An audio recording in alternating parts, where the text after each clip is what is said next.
పూర్వం సౌనకాది మహర్షులను ఉద్దేశించి సూత మహర్షి ఇలా చెప్పారు. మునులరా, స్త్రీలకు సౌభాగ్యాన్ని ప్రసాదించే ఒక వ్రతాన్ని పరమశివుడు పార్వతి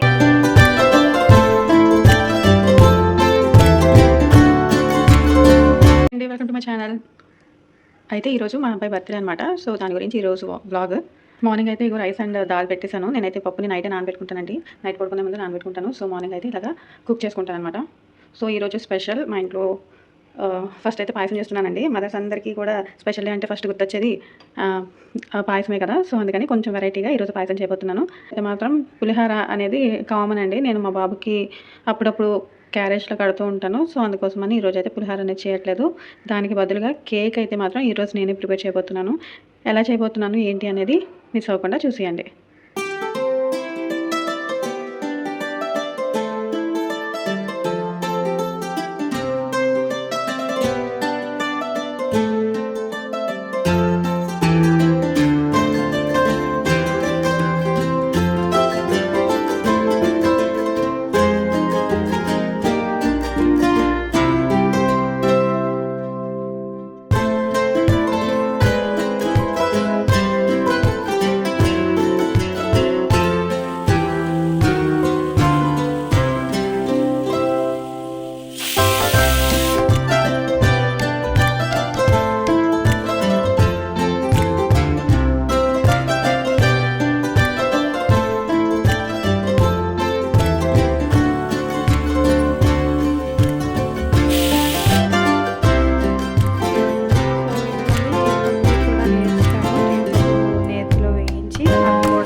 సో ఇంక ఇప్పుడైతే మా పిల్లలు స్కూల్కి వెళ్ళిపోయారండి. స్కూల్కి వెళ్ళిపోయిన తర్వాత మా వదినేమో తను వరలక్ష్మి వ్రతం చేసుకుంటున్నాను తొందరగా వచ్చేయండి అంటే, సరే కనీసం ఈ విప్పింగ్ క్రీమ్ అయినా ఇంట్లో చేసేసి వెళ్దాము ఫ్రిడ్జ్లో పెట్టేసి అనుకొని చేశాను. కానీ బ్యాడ్ లక్ ఏంటంటే ఈరోజు మార్నింగ్ నుండి అస్సలు కరెంట్ లేదండి. పోనీలే ఏదైతే అది అవుతుంది కదా అని ఫ్రిడ్జ్లో పెట్టేసి వెళ్ళానండి. వచ్చేటప్పటికి చూస్తే అసలు కరెంట్ ఇంకా రాలేదు. మధ్యాహ్నం 2 అయిపోయింది అక్కడ పూజ ఇంటికి వచ్చేటప్పటికి. కానీ అప్పటికి కూడా కరెంట్ రాలేదండి. ఇంకా సరే అని చెప్పేసి ఇంకప్పుడు వచ్చిన తర్వాత మళ్ళీ చేయాల్సి వచ్చింది. చెప్పాను కదా మా వదిన వాళ్ళ ఇంట్లో వరలక్ష్మి వ్రతం అని. యాక్చువల్లీ అయితే ఈ మంగళవారమే సత్యనారాయణ వ్రతం చేసుకున్నారండి వాళ్ళ అబ్బాయిది మ్యారేజ్ అయితే. మళ్ళీ ఇప్పుడేమో వరలక్ష్మి వ్రతం. జస్ట్ 2 days గ్యాప్లో వ్రతం అనేది పెట్టుకున్నారు. ఇంక సరే అని చెప్పి సాయం చేయడానికి నేను మా తోటికోడలు మొత్తం 4 కలిసి వెళ్ళాము. వంటలు కూడా కొంచెం ప్రిపేర్ చేసామండి. కొంచెం హెల్ప్ చేసాము వంటలు చేయడంలో, తర్వాత పూజ సామాన్లు రెడీ చేయడంలో, పూజకి రెడీ చేయడంలో. అండ్ చెప్పాను కదా మా ఫ్యామిలీలో నేనే పూజారినని. సో ఇక్కడ కూడా నన్నే పూజారిగా కూర్చోబెట్టేశారు. నేను మా ఇంట్లో పూజ చేసుకున్నాను, అలాగే వేరే వాళ్ళ ఇంట్లో కూడా చేశాను అని. ఇప్పుడు ఇక్కడ కూడా నేనే చదివానండి. సో ఇప్పుడు మా వదిన వాళ్ళ ఇంట్లో కూడా పూజకి నేనే చదివాను అనమాట. యాక్చువల్లీ ఒక విధంగా నాకు చాలా హ్యాపీ అనిపించింది. ఎందుకంటే అమ్మవారి దయ లేకపోతే ఇన్నిసార్లు ఇలా చేయించడం కానీ లేదంటే చదవడం అనే అవకాశం అనేది రాదు కదా. సో నాకైతే చాలా హ్యాపీ అనిపించింది. అమ్మవారిని రెడీ చేయడం, తర్వాత అమ్మవారికి పూజ చేయడం, అదంతా కూడా ఆ అమ్మవారు నాకు ఇచ్చిన అదృష్టంగానే భావించానండి. దట్టు మా బాబు బర్త్డే రోజు. సో చాలా హ్యాపీ అనిపించింది.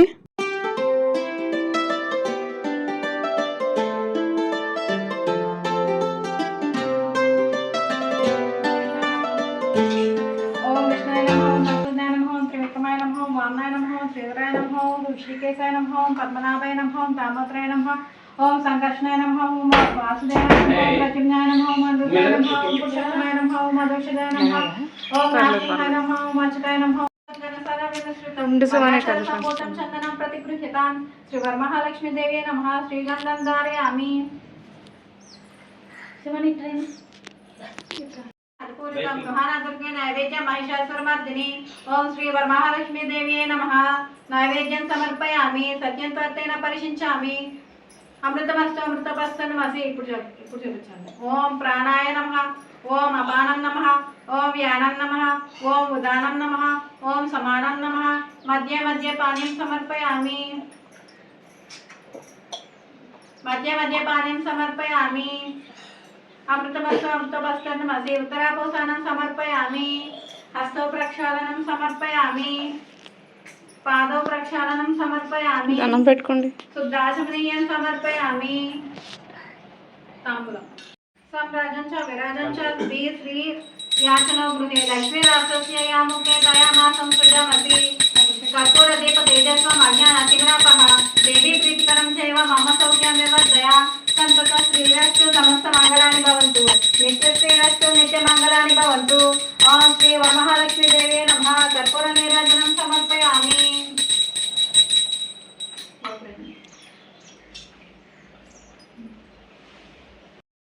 पद्मकरे सर्वलोकैक पूजिते नारायणे प्रिये देवी सुप्रीतो भव सर्वदा श्री वरमहालक्ष्मी देवी नमः सुवर्ण दिव्य मंत्र पुष्पं समर्पयामि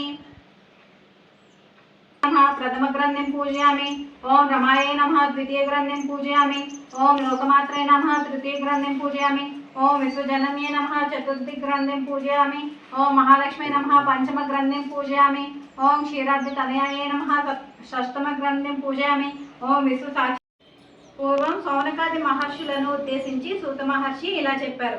మునులారా, స్త్రీలకు సౌభాగ్యాన్ని ప్రసాదించే ఒక వ్రతాన్ని పరమశివుడు పార్వతిని అని కోరింది. అందుకు ఆ పరమేశ్వరుడు, దేవి, నీవు కోరిన విధంగా స్త్రీలకు సకల శుభాలు కలిగించే వ్రతాలు వివరంగా చెప్పండి అని కోరింది.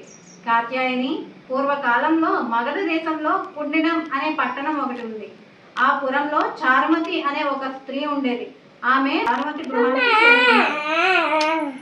చారుమతి తన గృహంలో మండపం ఏర్పాటు చేసి ఆ మండపంపై బియ్యం పోసి కలశం ఏర్పాటు చేసి వరలక్ష్మీదేవిని సంకల్ప విధులతో ఆహ్వానించి ప్రతిష్ఠించింది.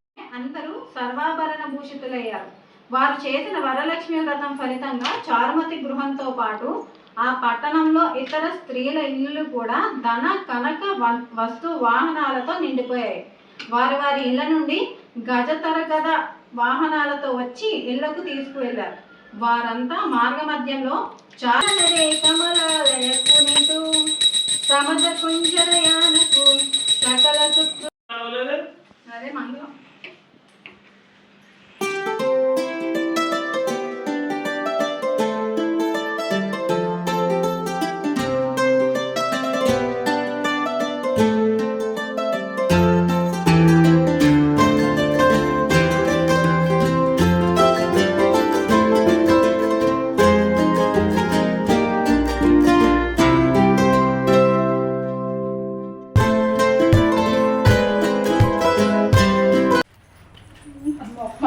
అక్క వాటర్ పెట్టి ఇచ్చారు భోజనాలు సాల్ట్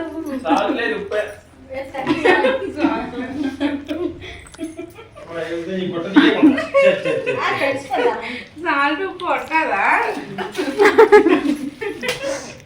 సో వ్రతం అయితే ఇలా జరిగిందండి. చాలా బాగా జరిగింది వ్రతం కూడా.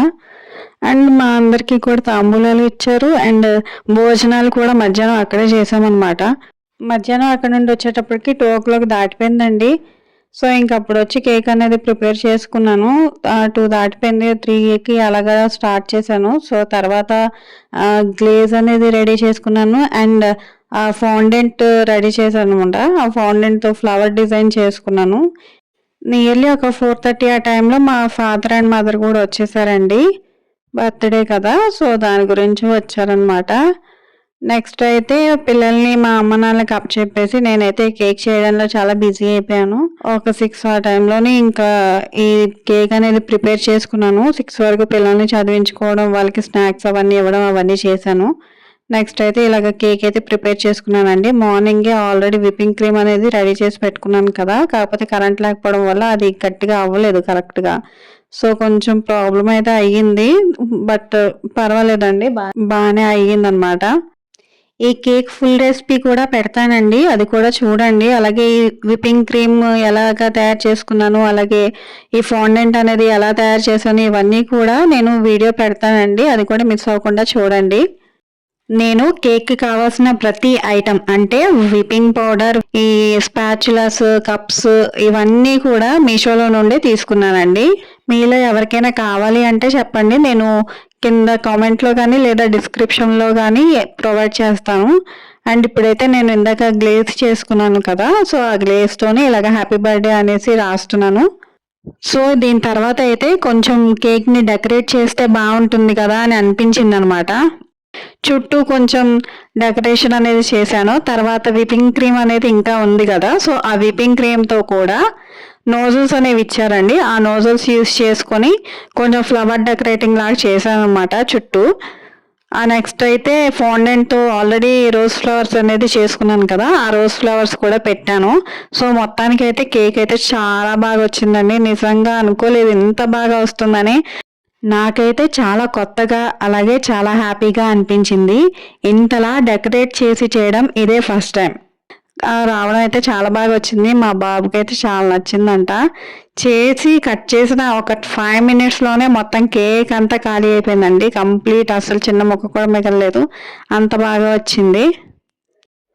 నేను బిఫోర్ ఆల్రెడీ ఇలాగ కేక్ అనేది చేశానండి, కాకపోతే ఇంత డెకరేషన్ అనేది చేయలేదు. అంటే నోజల్స్ యూస్ చేసుకొని ఇదంతా అయితే చేయలేదు. అప్పుడు కూడా టేస్ట్ బాగా వచ్చింది, ఇప్పుడు కూడా ఇంకా చాలా బాగా వచ్చింది. అదంతా చూసి మా అబ్బాయికి అయితే చాలా హ్యాపీ అనిపించింది. టేస్ట్ చేయగానే చాలా బాగుందమ్మా, థ్యాంక్ యూ అని చెప్పాడు. సో మొత్తానికి అయితే వాడు హ్యాపీగా ఉన్నందుకు నేను హ్యాపీ. ఈ రోజైతే ఇలా గడిచిందండి. ఈ వీడియో కనుక మీకు నచ్చినట్లయితే లైక్ చేయండి, షేర్ చేయండి, మా ఛానల్ని సబ్స్క్రైబ్ చేసుకోండి. ఫుల్ వీడియోస్ అయితే కంపల్సరీ నేను పెడతాను, అవి కూడా చూడండి. Thank you.